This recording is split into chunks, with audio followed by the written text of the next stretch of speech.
complicated to watch, confusing decisions from the coaching staff, and in the words of Tytus Howard, complacency from the players. The Houston Texans offense is not ready to compete with the elite teams in the NFL.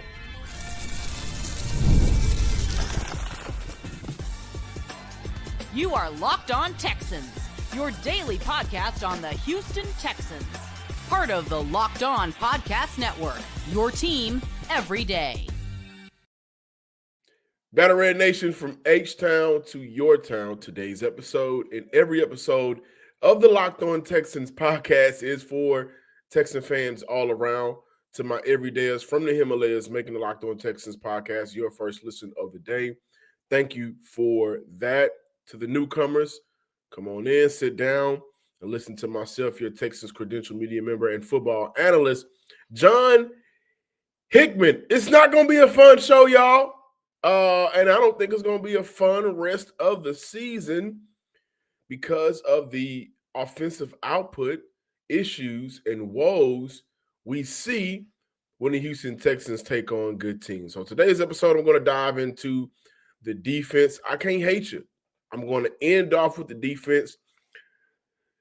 I'm also going to look into the Texans culture. Is it a problem? Too many times we hear certain words, I'm going to call it trigger words, that make me feel, in my opinion, that this team, the players, don't do enough to get themselves ready to compete against elite teams when it's time to do that.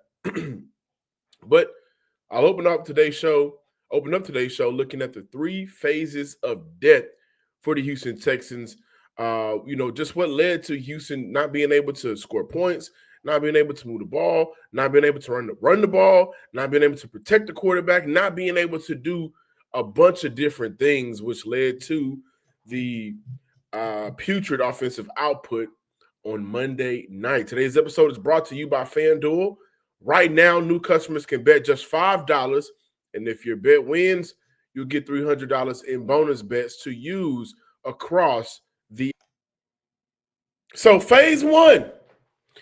This is a football team that in the offseason, when asked about the state of the offensive line and protecting C.J. Stroud, General Manager Nick Caserio arrogantly smirked with a negligent tone and told fans we're not concerned about it and defended the team's approach to building the offensive line. Well, last night during the game, Darren Orlovsky said on the broadcast, "You're not that type of offensive line," when describing the approach to blocking one of the better defensive fronts in the NFL. Also, last night, the line allowed CJ to be under pressure nearly 40% of his dropbacks, a total of 28 times, 3 sacks, 4 QB hits. This is according to PFF. And oh, by the way, the Texans rotated Laken, Tomlinson, and Scruggs at left guard for some odd reason that we know nothing about. This is a recipe for disaster. This is a recipe for being unable to run the ball. This is a recipe for communication up front, going up against one of the defensive lines that stunt the most in the NFL. And this offensive line continues to have communication errors, mental mistakes when teams decide to stunt. But hey, it's okay. Let's rotate left guards in and out. Let's figure it out after coming off a 15-day break from the bye week. This is the decision the Houston Texans want to roll with. That is phase one of the confusion. Phase two, just not a good day on the job for C.J. Stroud. 23 from 49 from the field, 229 yards, 3 sacks. I just gave you guys that, but at least 2, I place the sole blame on C.J. Stroud for reading and reacting to the pressure late and not getting the ball out earlier, especially the near safety in the first quarter. Okay. 4 of 15 on passes over 10 yards. Several missed throws downfield, and those missed throws, I know for sure, 2 of them to Higgins would have either been a touchdown with room to run, or he gets Houston down to about the 10 to 5 yard line, put him in scoring position. So you have to miss throws down the field, and some of those throws were uncalled for considering the situation the Houston offense was in. So instead of taking what's underneath, CJ played a lot of hero ball to try to get that big play, and it becomes just a waste of downs for the Houston Texans offense. The lack of situational awareness from CJ Stroud on Monday night was extremely frustrating to watch, and it was an every quarter issue. He hurt Houston a lot, considering the game was still in reach for Houston until the 2-minute mark of the game. Sometimes when the pocket breaks down, it feels like CJ's mental mechanics is programmed to launch the ball downfield or drift back to continue to try to find a play that is not there. And so instead of taking a 4-yard loss on a sack, that's an 18-yard loss. It's a big problem. That is a big problem. The mental mechanics there for CJ Stroud in a lot of these pressure-filled moments. And again, we judge him too much on what he does under pressure because he's always under pressure. This is the NFL. That's why I led off with phase one. Your general manager failed you. Your general manager failed this offense. Phase two, the quarterback, you've been here for 3 years. I got to place some blame on you. You know what the NFL looks like from a quarterback perspective. And I'm a huge fan of CJ Stroud. But the near safety, that was inexcusable. It's an 18-yard loss. You hurt your offense when you do things like that. You hurt yourself when you do things like that. That's a big problem. But phase three, Nick Caley. What's going on up there, man? What's going on under that hat where you got 2 of those hats? This team wants to be able to establish the run so much that sometimes it forgets there are other ways to skin a cat. And with the defense giving you 4 turnovers, this is the worst game of Sam Darnold's season.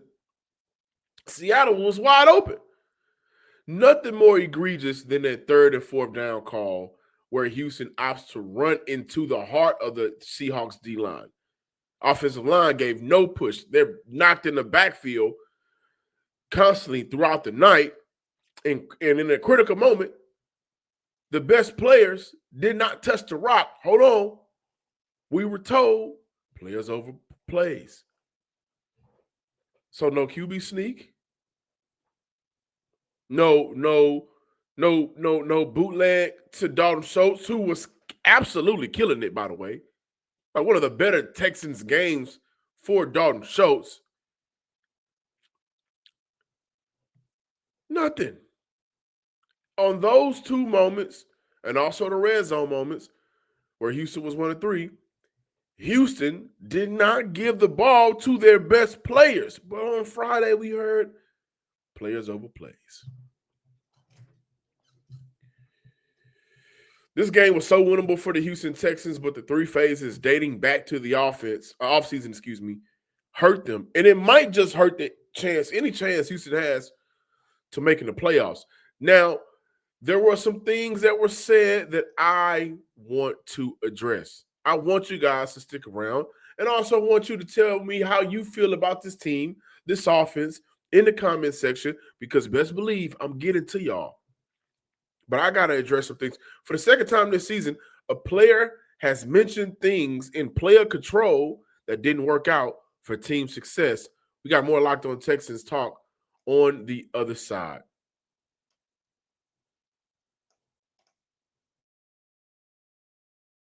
I'm Cody Rourke from Locked On Broncos, and this episode is brought to you by Peloton. Peloton is shaping the future of fitness with the brand new Peloton Cross-Training Tread Plus, powered by Peloton IQ. This is Peloton's most advanced equipment yet, giving you real-time guidance and endless ways to move, whether you're running, lifting, or you're cross-training with your favorite instructors like Alex Toussaint. It's training reimagined to make your workout more personal. Peloton is built for breakthroughs. With features that help you plan, stay motivated, and hit peak performance, you can let yourself run, lift, flex, and go, while Peloton handles all the rest. Plus, Peloton IQ provides real-time strength coaching, tracking your progress and suggesting weights that challenge you so you can get stronger. Plus, the new movement tracking camera, it counts your reps and corrects your form in real time, making sure every rep is safer and smarter. So let yourself run, lift, flex, push, and go. Explore the new Peloton cross-training Tread Plus at onepeloton.com. And while you're at it exploring, it's time to maybe explore a new vehicle for yourself and your family. And you know, with Mazda, they craft cars for those who do more than simply move. So for the family man out there, for the guy that picks up everybody in the family to just take them on a good road trip, Mazda may be for you. Mazda delivers confidence with every ride, with more IIH top safety picks awards than anyone else. From footwork to breathwork, athletes with all the details. Mazda brings that same intention to how they craft every model. You can make everyday drives feel like anything but, from smooth handling to intuitive control. With all-wheel drive standard in every crossover SUV, you can now drive with confidence through any season. I think that's very important. Like the players, we sweat every detail because when you make every move count, impossible becomes irrelevant. Mazda, move and be moved.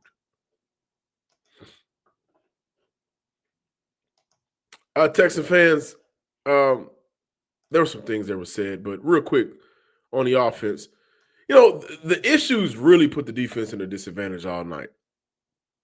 I mean, Houston's inability for nearly 4 quarters to move the ball consistently.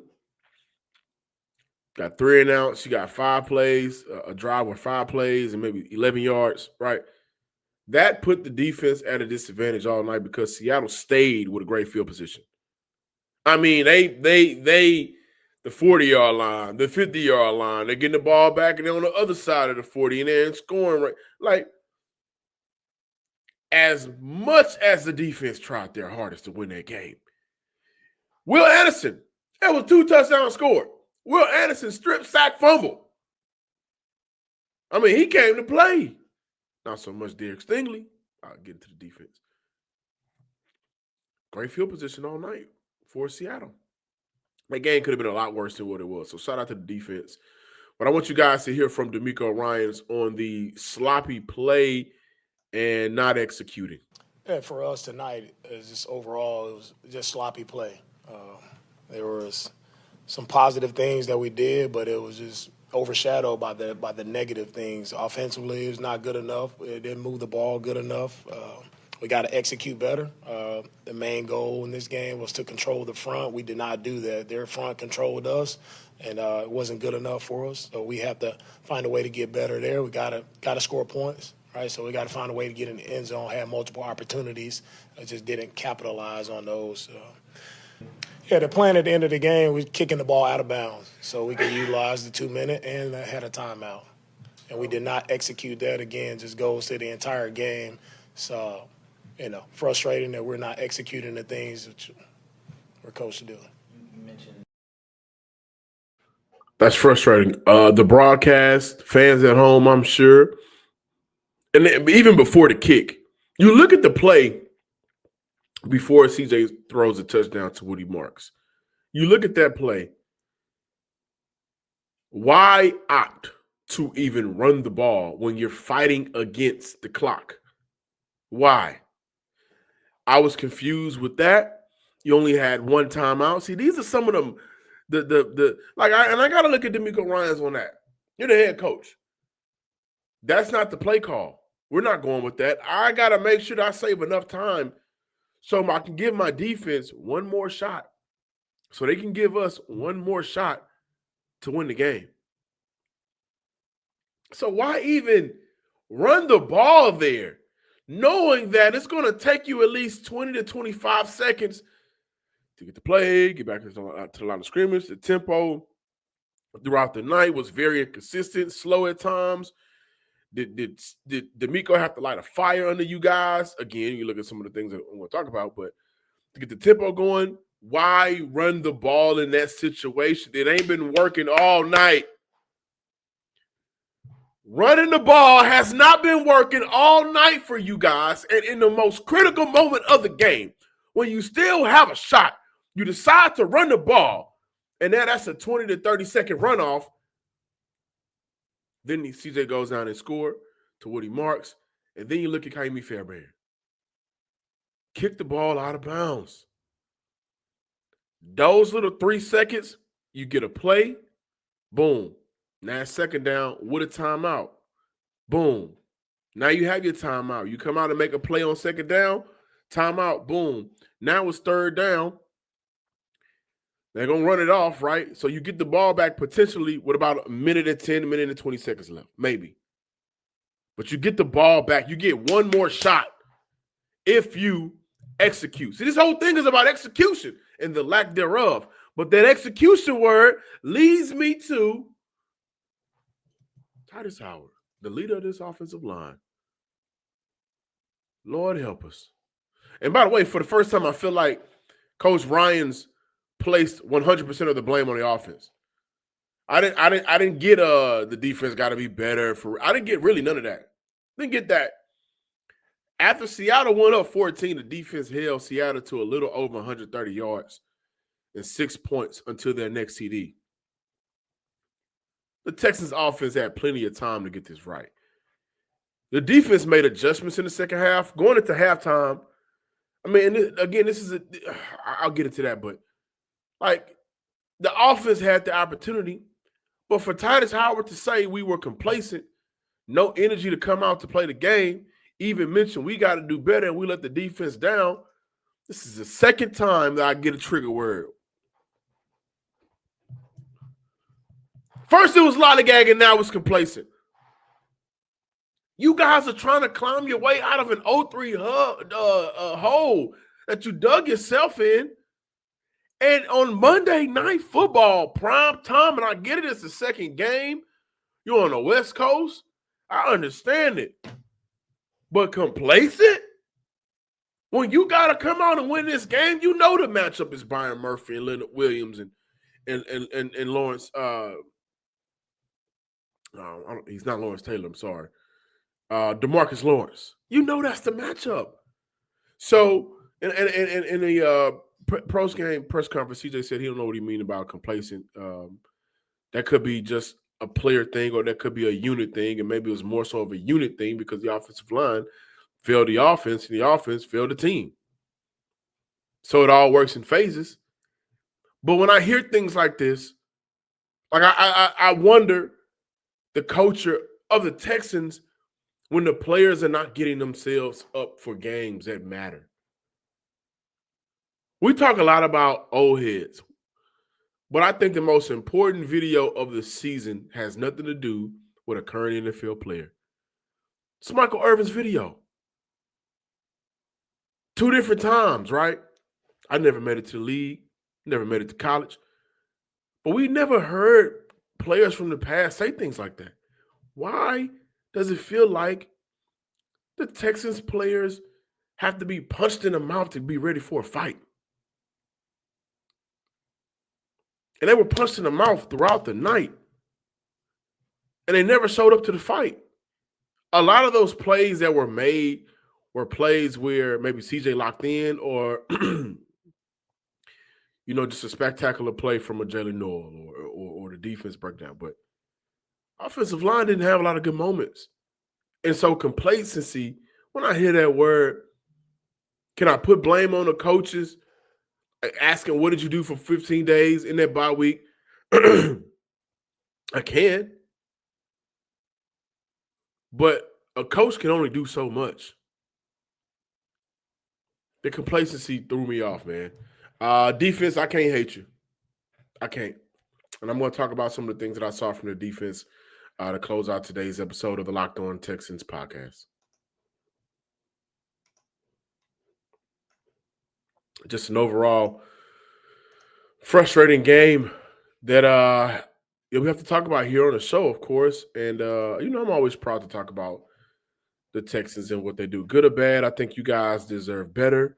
And I'm here to be a voice for you guys, but I'm also here to be an advocate for the team. It's just hard to advocate for a team that is just kind of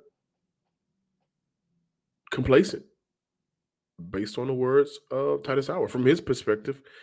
But also, it's important to advocate for you guys any type of advantage that the Locked On Podcast Network can give to you. And with FanDuel, there is an advantage because, hey, our partners are letting you guys know right now new customers can bet just $5. You can get $300 in bonus bets if you win. That's right. You pick a bet, put down $5, and if it hits, you'll unlock $300 in bonus bets to use across the app. FanDuel gives you so many ways to play, build parlays, player props, even follow the live lines during games. It makes watching football even more exciting, especially when you got a little something riding on the action. Whether you're a casual fan or diving into the stats, FanDuel makes the game day experience so much better. So what are you waiting for? Visit FanDuel.com to download the FanDuel app today and get started. Again, visit FanDuel.com or download the FanDuel app today to get started. Welcome back, Texans listeners and viewers. Going to close out today's show just looking at the defense and some of the things that they did, man. I thought defensively, one of the better bend don't break type of games. That said, I look at some of the things the Houston Texans defense did well. At halftime, Seattle had 188 total yards. They ended the game off with 316. So you look at Houston making whatever adjustments that they need to make, and I also think a lot of that may be due to Seattle not respecting the Texans a lot. But the second half, you go from 188 at halftime to only 316 for the total game. So I thought that for the Houston Texans, holding that team to 120 total yards in the second half is important. Again, you look at some of the third down percentages for Seattle. Now Houston 2 of 15 on third down. Good God, that's atrocious. 1 of 4 on fourth down. So you're looking at 3 of 19 on converting downs. But for Seattle, 2 of 14 on third down. Great job there by the defense. Also, 3.6 yards per carry for Seattle. I thought the defense did a good job there. Both teams heavily penalized. Texans had 10 penalties, go figure. Seattle had 12 penalties. But the Houston Texans, end off their game with 4 turnovers, one of which sack, fumble, TD by Will Anderson. I thought that he came to play. And Houston, again, was at a disadvantage all night defensively because of the amount of times Seattle offense had the ball in either scoring position or maybe 15 yards from being in scoring position or flipping the field, which is what I probably should say. Time of possession, 32-27 there for the Seattle Seahawks. Again, another disadvantage, just consistently and constantly being on the field. I do not have the TOP for the first half, but I think that number would be a whole lot bigger in favor of Seattle. MVP conversation. Not to say he's the finalist or anything, but he was in that. We know MVP is a quarterback award, and he was in that top QB quarterback award MVP conversation. Sam Darnold, 17-31 on the night, 213 yards, 1 TD, of course, 1 interception, got sacked twice, QBR 40. And for Houston, the gripe that I really have for Houston, and I thought the bye week would have helped him out a lot, but it doesn't look like it's a physical thing with Derek Stingley. It looks like it's a mental thing with Derek Stingley. Stingley doesn't look locked in. My own speculation. If I'm wrong, I would love to be wrong. This is not a shot or disrespected Derek Stingley. I think the world of Derek Stingley. But too often this season, Derek Stingley hasn't looked engaged. Derek Stingley has allowed some big plays. And it continued to happen against Seattle. The one play that stood out a lot to me, I know a lot of people are going to mention the JSN touchdown, skinny post, it looks like, where he catches Sting a little bit flat-footed. and is able to blaze right by him. He ends up dunking. That play is a play we highlight, of course, because that's a touchdown on Derek Stingley. Not sure if he was expecting safety help there or what. Got to go back and watch the tape. But the play that really stood out to me was, and I want to say it was a play action. They go tight end heavy play action to the rookie Elijah Arroyo. And that play went for 27 yards. And I believe that was on either second or third down.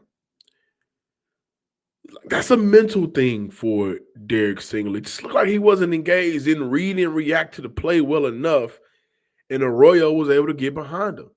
And again, you got to give credit to Seattle and Clint Kubiak for disguising the play the way that he disguised it. I thought that was a damn good disguise, but just caught Stingley lacking there. And too often this season, Stingley has been caught lacking. And I'm looking at some of the immediate advanced numbers. 76 yards allowed from Derek Stingley, 7 targets, 4 receptions. Again, a long of 27. He did have the interception, and that helped Houston a lot. But he also gave up the TD. And then I'm also looking at Kamari Lassiter, 7 targets, 4 catches, 55 yards, only 8 yak yards. So guys are not necessarily burning away from Kamari Lassiter. And on one of those throws, I just thought it was a completely perfect pass from Sam Darnold to Jackson Smith and Njigba. So just a hell of a play there. But like Houston, again, they continue to improve on their missed tackles, only 6 in this game, 29 total defensive stops. You held Sam Darnold to a completion percentage of 63, 2 interceptions on the day, one by Kalen Bullock, who I think that's his first of the season. Let's see here. 23 total pressures, 6 from Will Anderson, 4 from Tommy Togiai, who's been playing some good football for Houston. I could say a lot about what I think Danielle Hunter did or lack thereof. I thought that for majority of the game, he was somewhat of a no-show for Houston, and he's making, nearly $40 million. I am not the guy to count pockets, but that type of money in the NFL, you don't want to see a player kind of be regarded as the advanced stats man, and no sacks are coming with that. Too often, I feel like there are moments where I'm asking myself, where's Danielle Hunter, who's a great player, by the way, awesome player, 100 sacks on his career. Very few players get to that milestone. And I think he, again, Houston native, he's going to go down as one of the better edge rushers in this generation. But for the Houston Texans, he got to make more plays. He has to be able to get back there and affect the quarterback more often. And again, at times it just feels like, where is he? So you want to see more from Danielle Hunter. You want to see more from Derek Stingley, who got paid in the offseason, all-pro nod last season. It has been a rough year for Stingley altogether. To this point in the year, Derek Stingley has allowed 281 yards in 6 games for the Houston Texans. Last year, he only allowed 456, and so more yards per catch. He is on pace to kind of get past that 456, and quarterbacks are completing more targeting his way. So he has to be better. But overall, for the defense, 4 turnovers, you put your offense in every type of position possible to be able to go out there and win the game. I can't hate the defense. I thought that they played good football, bend don't break, and really forced Seattle to settle for field goals at a very critical point throughout the game where it could have really got messy. You get an interception from Kalen Bullock. You also get a blocked field goal that leads to 3 points down the other way from an amazing catch from Jalen Noel. Defense, man, I ain't mad at y'all. If y'all want to go out to the club early morning when y'all got back to Houston, I would have been like, I kind of get it. You got to celebrate something because I guess you had a good win. Until next time, ladies and gents, Texas fans across the nation, it may get bad before it gets better, but I'll be with you guys every single step of the way. Follow me on Twitter at John_Hickman12. We in this together, good, bad, or extremely ugly. Peace.